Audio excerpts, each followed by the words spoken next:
Powerful people come from powerful places. History was wrong. Powerful people make places powerful. आज एक successful film star बनने के लिए जो स्टार्टर पैक होती है ना, उसमें होती है कुछ बहुत ही इंपॉर्टेंट चीजें, जैसे कि किसी सुपरस्टार या किसी बड़े पर्सनैलिटी के घर में मुंह में सोने का लेकर और चांदी के पालने में पैदा होना, जो कि प्रोड्यूसर के यहाँ एक फोन घुमा दे और प्रोड्यूसर जी मालिक करते हुए सीधा घर आ जाए। एक स्ट्रॉन्ग पीआर टीम को गली के कुकुर की तरह पीछे लगा देना, जो आपके हगने मूतने से लेकर आपके छोटे छोटे एक्सप्रेशन रिएक्शन को आपको लिख के दे। रोज मीडिया में आपके गुणगान करने वाले 100-150 आर्टिकल छपवाना, ऑडियंस की रील्स और शॉर्ट्स फीड्स की मैया पोत देना। मतलब एक ऐसा एनवायरनमेंट बना के ऑडियंस को मैनिपुलेट करना है कि वो बिलीव कर ले कि हाँ भाई, इस स्टार के मोड़ा मोड़ी मेरा मतलब बेटा या बेटी ने जितने स्ट्रगल किए है ना, he or she deserves to be an actor। ये फंस गया। लेकिन फिर आते हैं कुछ ऐसे मोटिवर लोग जो ना सिर्फ अपना और अपनी फैमिली का बल्कि अपनी पूरी इंडस्ट्री और पूरी कंट्री को प्राउड फील कराते हैं। और आज हम वैसे एक स्टार के बारे में थोड़ी सी चर्चा करने वाले हैं, जिनके पापा BMTC की बसेस चलाते थे और जब 12 पास करे घर से वो बंदा निकला तो उसके सामने एक ही शर्त रखी गई, अगर तू वापस लौटा तो अपने फिल्मी कीड़े को मार कर ही वापस आना। 300 रुपए लेकर घर से निकला एक आम लड़का, जिसे आज कहते हैं मैस्कुलिनिटी की पहचान, जिसकी फिल्म के सामने सीधा झुक जाते हैं superstars like Shahrukh Khan, cinema mafia जैसे भेड़ियों के बीच जिसने खुद बनाई अपनी पहचान। हम बात कर रहे हैं the one and only Rocky भाईजान। आप ये बताओ कि कन्नड़ा इंडस्ट्री को KGF से पहले कितने ही लोग जानते थे, और यस को नॉर्थ तो छोड़ो, साउथ में भी सैंडलवुड के अलावा कोई नहीं जानता था। लेकिन KGF फ्रेंचाइज से पूरी इंडिया की ऑडियंस के दिलों में प्लॉट रजिस्ट्री करा चुके रॉकिंग स्टार यस की पिछले 3 साल में कोई और फिल्म नहीं आई। उससे भी बड़ी बात यह है कि जहाँ एक्टर्स की अगर 1 साल में कोई फिल्म ना आए तो वो इररिलेवेंट होने लगते हैं। भाई प्रोड्यूसर्स का फोन उठाना तक बंद हो जाता है। वहीं यस की 3 साल से कोई भी एक फिल्म ना आने के बाद उनकी किसी भी फिल्म की छोटी से अनाउंसमेंट और यूट्यूब पे वीडियो की बाढ़ आ जाती है। हर जगह उसी की बात होने लगती है। प्रभास को भी बाहुबली के बाद ट्रोलिंग और हेट का सामना करना पड़ता है। उनकी करियर के गाड़ी पे भी फ्लॉप के झटकों से डेंट आ चुकी होती है। लेकिन जब एक एक्ट्रेस यस की इंसल्ट करने की कोशिश करती है तो उसे इंडस्ट्री से बैन कर दिया जाता है। यस की अनब्रेकेबल स्टारडम को डिकोड करने के अलावा हम आपको ये भी बताएंगे कि यस की अपकमिंग लाइनअप्स प्रभास, सलमान खान, आमिर, सार्के से बड़ी होने वाली है या फिर उनकी अपकमिंग लाइनअप्स KGF जैसी एक्सपेक्टेशन फुलफिल नहीं कर पाने वाली है। तो वर्ल्ड इज माय टेरिटरी कहने वाले रॉकी भाव के अपकमिंग फिल्मों और उनके टाइटेनियम से बनी अनब्रेकेबल स्टारडम को करते हैं डिकोड। तब तक आप वीडियो को लाइक कर दो, क्योंकि बॉक्स ऑफिस पे जल्द होने वाला है यस की फिल्मों का विस्फोट। फिल्म इंडस्ट्री में बिना किसी नेपो किड वाली स्टार्टर पैक, गॉडफादर की सेफ्टी बेल्ट के बावजूद इंडियन सिनेमा के CEO के बेताज बादशाह का ख्वाब शायद यस ने सपनों में भी नहीं देखा होगा, जो अपनी इंडस्ट्री की सबसे ज्यादा 1250 करोड़ के कलेक्शन करने वाली एक पैन इंडिया फिल्म देगा। क्योंकि एक टाइम ऐसा भी होता है जब यस के पास 2 टाइम का ढंग का खाना और सिर के ऊपर छत भी नहीं होती। I went there, I stayed in a bus stand for a whole night. Wow. The place where, because there I had to decide whether to go home or to stay. So इस video को भी हमने 2 parts में divide किया है। First the indestructible stardom of Yash and second his upcoming lineups. तो सबसे पहले बात करते हैं कि यस ने इस तरह की अनब्रेकेबल स्टारडम क्रिएट कैसे की। तो 16 ईयर की एज में ही फिल्म इंडस्ट्री में सीधा हीरो बनने के लिए 300 रुपए जेब में लेकर निकले यस। जब बेंगलुरु पहुंचे तो पहुंचते उन्हें भी डर लगा, लेकिन लाइफ में प्लान बी का कोई ऑप्शन तो था नहीं, क्योंकि पेरेंट्स ने बोल रखा था कि अगर वापस आना हो तो अपना फिल्मी भूत बाहर छोड़ के ही आना, क्योंकि उनके पेरेंट्स को लगा था कि बच्चा है 1 हफ्ते में वापस आ जाएगा।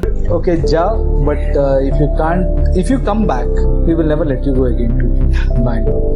They thought I'll come back, but I didn't. और आपको तो पता ही होगा कि चाय बेचने वाले लोग बड़े खतरनाक होते हैं, कब क्या कर देते हैं किसी को पता ही नहीं होता। तो यस भी कहाँ मानने वाले थे, तो इन्होंने बैक स्टेज में सबसे पहले चाय पानी पहुंचाने से ही अपनी करियर की स्टार्ट की। इसके अलावा डिलीवरी बॉय का भी काम किया। छोटे मोटे काम करने के बाद जब उन्हें एज असिस्टेंट डायरेक्टर काम करने का मौका मिला तो पैसे ना होने की वजह से प्रोड्यूसर्स ने बैकआउट कर लिया और हो गया फिल्म का पैकअप। और यस को काम करने के बाद भी 1 भी रुपए नहीं मिले। इस संघाली में यस ने बस स्टैंड पर भी रात गुजारी। फिर भी उन्होंने as a backup actor, dancer, cinema के इर्द गिर्द होने वाले काफी सारे काम किए और इसी टाइम इन्होंने बैचलर ऑफ आर्ट्स की डिग्री भी ली। और साल 2005 में पहली बार इन्हें टीवी में आने का मौका मिला टेली सीरियल नंदा गोकुला से। इसके अलावा इन्होंने TN सीताराम जैसी सीरियल भी की और इसी जगह इन्हें अपनी फ्यूचर वाइफ राधिका पंडित भी मिली। आगे चलकर 2016 में secretly they got married in Goa. मतलब यस की लाइफ जर्नी सुशांत सिंह राजपूत से काफी सिमिलर है, जहाँ दोनों ने ही टीवी सीरियल से स्टार्ट किया, फिर फिल्मों में गए। Even they got their first love on the set of TV serial as well. But unfortunately SSR Yash की तरह सरवाइव नहीं कर पाए। यश एक ऐसे सुपरस्टार बने जिसका ना कोई गॉड फादर था, ना ही किसी ने उन्हें लॉन्च किया था। इवन जब टीवी सीरियल के टाइम पर उन्हें 7 फिल्में ऑफर हुई तो उन्होंने स्क्रिप्ट पढ़ने की डिमांड कर दी, जो बात मेकर्स को बिल्कुल ही पसंद नहीं आई। उन्होंने सोचा कि एक नया एक्टर होकर इतना एटीट्यूड, मतलब इसे स्क्रिप्ट जाननी है, पता करना है कि इसे कौन सा रोल ऑफर हो रहा है, और इवेंचुअली इसी रीजन से इन्हें इन सारी फिल्मों से हाथ धोना पड़ा। लेकिन भाई अगर आपके अंदर जज्बा हो और एक क्लियर गोल हो तो लोग पहाड़ तोड़ के भी रास्ता बना ही लेते हैं। तो 2007 में यश को फिल्म मिली जमदगा होडुंगी। इतने सालों के इंतजार की वजह से इस छोटे से रोल में उन्होंने जो जान फूका कि इस फिल्म के लिए इन्हें film fair award for best supporting actor का अवार्ड भी मिला। इसके बाद 2007 से 2010 तक यश ने मोगिन्ना मनोसू, कल्लारे संते, गोकुला, थमासु मॉडल आसला और रॉकी जैसी फिल्में की। और मोगिन्ना मनासू में इन्होंने अपनी फ्यूचर वाइफ राधिका पंडित के साथ भी काम किया। सिर्फ 3 करोड़ के बजट में बनी ये फिल्म बॉक्स ऑफिस पर 17 करोड़ का मैसिव कलेक्शन करती है, और यश की इस दूसरी फिल्म से उन्हें कन्नड़ा इंडस्ट्री में थोड़ी पहचान मिलने लगती है। वैसे तो 2008 में पहली बार यश को लीड रोल मिलता है फिल्म रॉकी में, लेकिन 5 करोड़ की ये फिल्म बॉक्स ऑफिस पर धड़ासाई हो जाती है। लेकिन यश को एक नया नाम मिलता है इसी फिल्म से, एज रॉकी भाई। सो आई एम ग्लैड दैट मुझे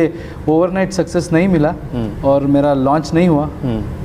उसको एक एक स्टेप करके हमें हासिल करना पड़ा, तो उससे हमें उसका वैल्यू रहता है, पता चलता है, और वो स्ट्रगल है ना बहुत सिखाती है।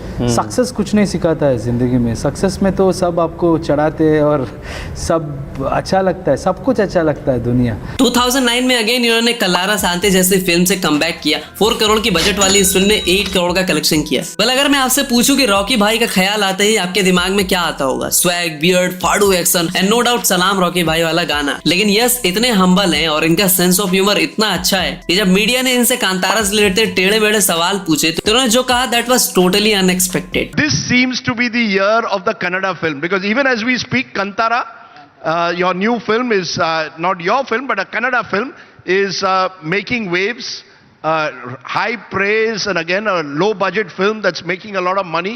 What is it in Bangalore? Say Bengaluru's it seems to be Namma Karnataka is the buzzword at the moment. Sir, it's also my film, sir. You said it's not my film, but it's my film also. ऐसे ही एक बार media ने और इन्हें फंसाने की कोशिश की। SRK की 0 केजीएफ से टकराकर बॉक्स ऑफिस के रिपोर्ट कार्ड पे 0 ले गई। जब मीडिया ने यश को उकसाते हुए पूछा कि अब तो आपने एसआरके जैसे सुपरस्टार को भी बीट कर दिया है, उन्हें भी ओवरटेक कर दिया है, यश ने उस पर ऐसा जवाब दिया कि पूरी कंट्रोवर्सी स्टार्ट होने से पहले ही खत्म हो गई। Anybody can come and anybody can overtake anybody.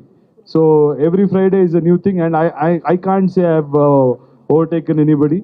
Shah Rukh is a wonderful actor, and I'm a big fan of Shah Rukh Khan. It's just that the film is different, and film would have done well. So I can't say that I have overtaken him. He is King Khan and he will be King Khan. 2011 से 2015 तक यश की राजधानी, किरातका, lucky, जानू, googly, Raja Holi, mister and Mrs Ramachari जैसी काफी सारी फिल्में आई, जिसमें से जानू, गज Kesari, googly, mister and Mrs Ramachari masterpiece फिल्में रही और इन्हें हिंदी में भी डब किया गया। ये सारी ही फिल्में हिट या सुपरहिट साबित हुई। 2014-15 तक यश कन्नड़ा इंडस्ट्री के सुपरस्टार बन गए। मतलब किसी ने सोचा नहीं था कि एक चाय पानी पहुंचाने वाला लड़का एक दिन इतना बड़ा सुपरस्टार बनेगा। और इवन इस टाइम तक भी यश के पापा बीएमटीसी की बस चलाया करते थे। यश ने अपने एक इंटरव्यू में खुद बताया कि आज अगर वो इतने डिसिप्लिन्ड और हार्ड वर्किंग है तो इसके पीछे पूरा क्रेडिट उनके पापा को जाता है।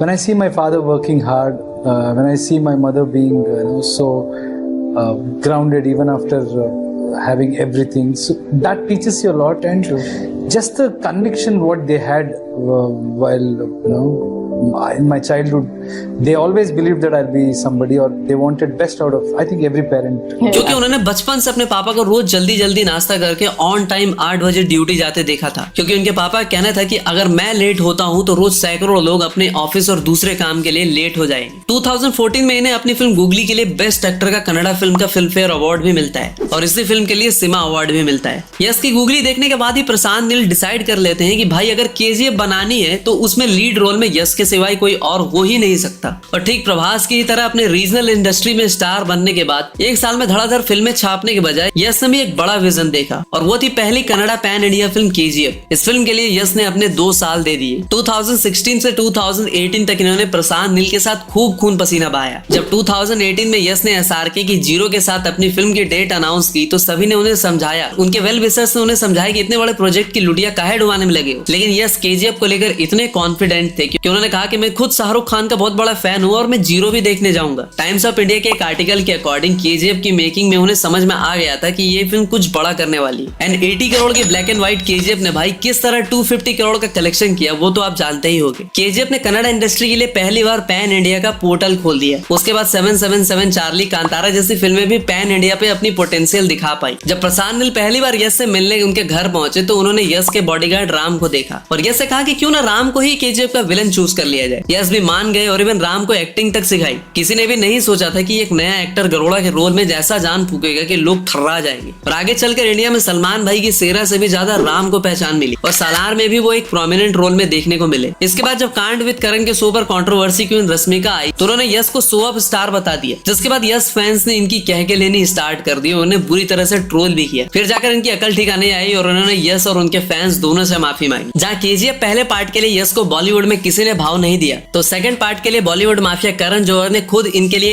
इवेंट ऑर्गेनाइज किया। कोविड के टाइम पे जब थिएटर्स खाली पड़े थे तब सिर्फ 100 करोड़ की बजट वाली इस फिल्म ने बिना कॉर्पोरेट बुकिंग और डर्टी मार्केटिंग के बावजूद वर्ल्ड वाइड 1250 करोड़ का रियल ऑर्गेनिक कलेक्शन करके इतिहास रच दिया। केजीएफ 2 के लिए यश ने केजीएफ 1 के अकॉर्डिंग 5 टाइम्स से ज्यादा फीस ली। श्रीनिधि जैसे एक्ट्रेसेस को भी केजीएफ के बाद 7 फिल्मों का ऑफर आया, लेकिन यश को देखते हुए उन्होंने सारी फिल्मों को इनकार कर दिया और सिर्फ केजीएफ 2 को समय दिया। केजीएफ 2 के लिए लोग इतने ज्यादा एक्साइटेड थे कि लिटरली मोदी जी से लेटर लिख के डिमांड की गई कि भाई केजीएफ 2 की रिलीज डेट पर नेशनल हॉलिडे होना चाहिए। पब्लिक यही नहीं रुकी, यश के साथ नेपो किड्स को कंपेयर करके उन्हें भी ट्रोल करने लगी। Nepotism, according to me, is not about some actor's son or some producer's son coming into industry. It's not about that. It's about them trying to put others down.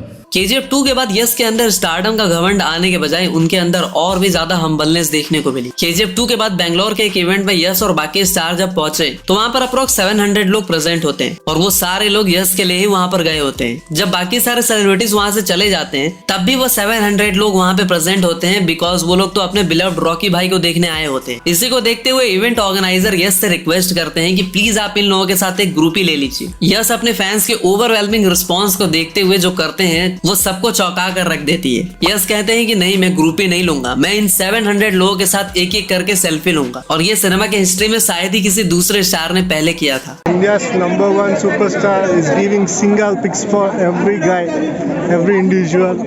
इसी incident की वजह से वो event 2-3 घंटा लंबा खिंच जाता है, लेकिन यश के फैंस से उनकी बॉन्डिंग और भी बढ़ जाती है। देखो, आप कितने भी मास्क पहन लो लेकिन आपका असली चेहरा कभी ना कभी सामने आ ही जाता है, जैसे कि अनफॉर्चुनेटली रणवीर अलाहाबादिया के साथ भी हुआ। और आज की ऑडियंस आपकी रील पर्सनैलिटी से ज्यादा आपकी रियल पर्सनैलिटी से कनेक्ट कर पाती है और आपकी रियल पर्सनैलिटी की वजह से ही आपको रिस्पेक्ट भी करती है। जस्ट इमेजिन करो कि यह सक्सेस मिलने के बाद बॉलीवुड के ही कुछ स्टार्स की तरह ऑडियंस को पीटने पाटने लग जाते हैं, उनका फोन उन तोड़ देते हैं या फिर माँ बहन की गालियां देते, तो आपको लगता है कि उनका स्टारडम इस लेवल का रह पाता? अरे प्रभास की फिल्म में प्रभास से ज्यादा लोग यश के होने के रूमर की वजह से थिएटर पहुंच गए थे। यश ने सिर्फ अपने फैन से कनेक्ट ही नहीं किया बल्कि उन्हें अपना ओनली रिलेटिव तक बता दिया। I believe audience are the only relatives I have.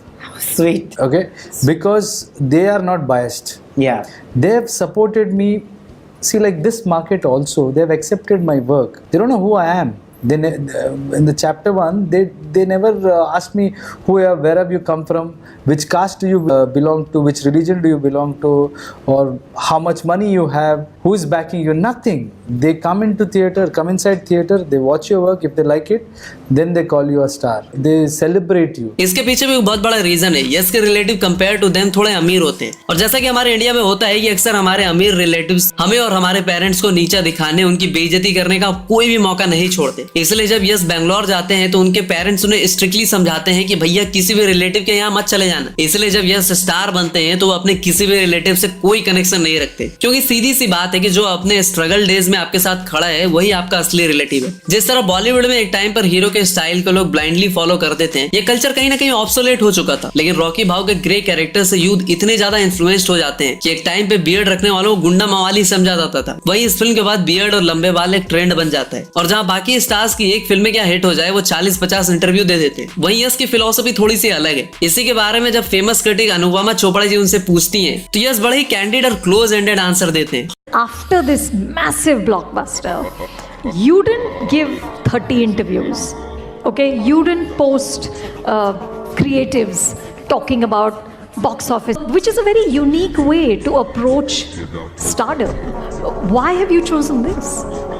This is saying, if you're a king, if you're telling you're a king, then you're not a king. हाँ, तो अब यस की अपकमिंग प्रोजेक्ट्स पे भी थोड़ी सी बात कर लेते हैं कि क्या यस अपनी अपकमिंग लाइनअप से केजीएफ से भी बड़ा नंबर पोस्ट कर पाएंगे, जिसमें नंबर 1 पर है टॉक्सिक। गैंगस्टर ड्रामा बेस्ड इस फिल्म का टीजर ऑलरेडी भौकाल मचा चुका है। इसके डायरेक्टर है गीतू मोहनदास, जिन्होंने लायर्स डाइज और मूथोन जैसी फिल्में बनाई थी। इस फिल्म को यस की अगली 1000 करोड़ के क्लब में शामिल होने वाली फिल्म बताया जा रहा है। फिल्म में 400 इंडियन एक्टर, 300 फॉरेन एक्टर साथ में काम कर रहे हैं। भाई 20 एकड़ की तो सेट बनाई गई है, जिसके लिए पेड़ भी काट दिए गए थे और फॉरेस्ट डिपार्टमेंट वालों ने इन पे केस भी ठोक दिया था। इसी वजह से फिल्म डिलेड भी हुई थी। नयनतारा और कियारा इस फिल्म में होने वाली है और रूमर्स ऐसे हैं कि नयनतारा यस की बहन के कैरेक्टर प्ले करेगी, जो कि पहले करीना कपूर को ऑफर हुई थी। अब कई मूवी रिव्यूअर्स इस फिल्म को लेकर एक्सट्रीमली पॉजिटिव हैं, तो कई लोग नेगेटिव भी है। उनका कहना है कि यस ने जिस लेवल की एक्सपेक्टेशन सेट कर दी है, अगर वो डिलीवर नहीं कर पाए तो प्रभास की तरह उन्हें भी 2-3 फ्लॉप्स या डिजास्टर का सामना करना पड़ सकता है। बट अब खुद ही लॉजिक लगा के देखो कि श्रीनिधि को KGF 1 के बाद अगर 7 फिल्में ऑफर हो सकती हैं, तो KGF 2 जैसी ऑल टाइम ब्लॉकबस्टर देने के बाद यस को कितनी फिल्में ऑफर हुई होंगी, और उन सारी फिल्मों में से उन्होंने टॉक्सिक को चेरी पिक किया। मतलब कुछ तो बात है इस फिल्म में। ऊपर से फिल्म की टैगलाइन भी बड़ी ही विचित्र है, as fairy tale of grown ups.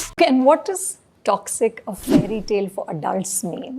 You know, you have fairy tale for kids. Nobody's making fairy tale for grown-ups. So we just thought we'll make a fairy tale for grown-ups. Who came up with this tagline? I think I came up with that. Yeah. Film वैसे तो आने वाली थी 10 अप्रैल 2025 को, लेकिन अनिश्चित काल के लिए अभी से पोस्टपोन कर दिया गया और मेकर्स नेक्स्ट डेट अक्टूबर से दिसंबर के बीच ढूंढ रहे हैं। सेकंड नंबर पे आती है रामायण पार्ट 1। जब इस फिल्म की अनाउंसमेंट हुई थी तो इस फिल्म में रणवीर एस श्रीराम और यश को एज अ रावण प्ले करेंगे। तभी से ऑडियंस गले फाड़ फाड़ के चिल्लाने लगी थी कि मेकर्स ने फिल्म का भांग भरोसा कर दिया, क्योंकि सब यश को एज अ श्रीराम देखना चाहते थे। लेकिन उल्टा यश ने ये कन्फेस किया कि उन्होंने जानबूझकर रावण का कैरेक्टर ही चूज किया। Also, of course, want to talk about Ramayan. Casting you as Ravan for me is just a masterstroke. Can you tell us how it happened? See, I wouldn't have done it for any other reason. In Ramayana, if you had asked me, would you play any other character? Probably not.